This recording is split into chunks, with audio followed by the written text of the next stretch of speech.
তো বন্ধুরা এই জায়গাটাতে এয়ার লেয়ারিং করব, আর এরকম উপরে দুটো রাউন্ড কাট দিয়ে দিতে হবে। আর তারপরে এইভাবে ছালটা না বার করে নিতে হবে।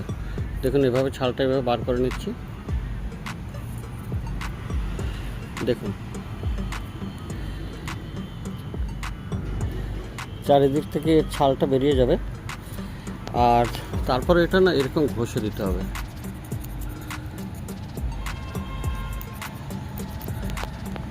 তো এখানে ঘষা হয়ে গেছে। আর এবারে বন্ধুরা এরকম একটা প্লাস্টিকে আপনি ময়েস্ট কোকোপিট নেবেন, তারপরে এটাতে এইভাবে চারিদিকে এরকম রাউন্ড করে বেঁধে দেবো। তো দেখুন এটা আমি বেঁধে দিয়েছি, এরকম সুন্দর করে টাইট করে বেঁধে দিতে হবে, এয়ার টাইট করে। আর যেহেতু ট্রাইপড নেই এই জন্যে অনেকটা ভিডিও দেখাতে পারলাম না মাঝখানের পার্টগুলো। তো দেখা যাক এটা রেজাল্ট কী আসে কিছুদিন পরে। তো 1 মাস হয়ে গেছে, আর এবারে দেখুন বন্ধুরা এই রেজাল্টটা বেশ কিছু শিকড় বেরিয়েছে। আর আমি এটা কেটেও নিয়েছি গাছ থেকে, দেখুন শিকড় দেখা যাচ্ছে এখানে। তো বেশ ভালো রুটস চলে এসছে শিকড় অনেকগুলো।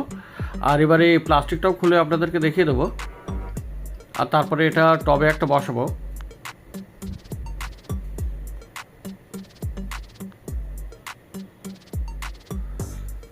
দেখুন এখানে প্লাস্টিকটা খুলে নেওয়ার পরে কেমন সুন্দর শিকড় দেখা যাচ্ছে।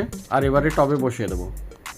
তো বন্ধুরা দেখুন যেটা এয়ার লেয়ারিং করেছিলাম যে জবা গাছে, আর সেটা এই টবে লাগিয়েছিলাম। আর এখন দেখুন বেশ মাসখানেক হয়ে গেছে। আর তারপরে দেখুন এটা ফুল এসছে, দেখুন কি দারুণ ফুল এসছে এখানে, একদম অপূর্ব। এই ফুলটা দেখুন কি অপূর্ব। এটা কিন্তু ডবল লেয়ার আছে, দুটো লেয়ার আছে। আর খুব সুন্দর মাঝখানে কিন্তু একটা দারুণ স্পট আছে। আর গাছে অনেকগুলো কুড়িও আছে, দেখুন এখানে কুড়ি, এখানে কুড়ি। তো এরকম ছোটো গাছে বেশ ভালোই ফুল চলে এসছে। আর দারুণ এটা এয়ার লেয়ারিং থেকে তৈরি করা, মানে গুটি কলম করে তৈরি করেছিলাম।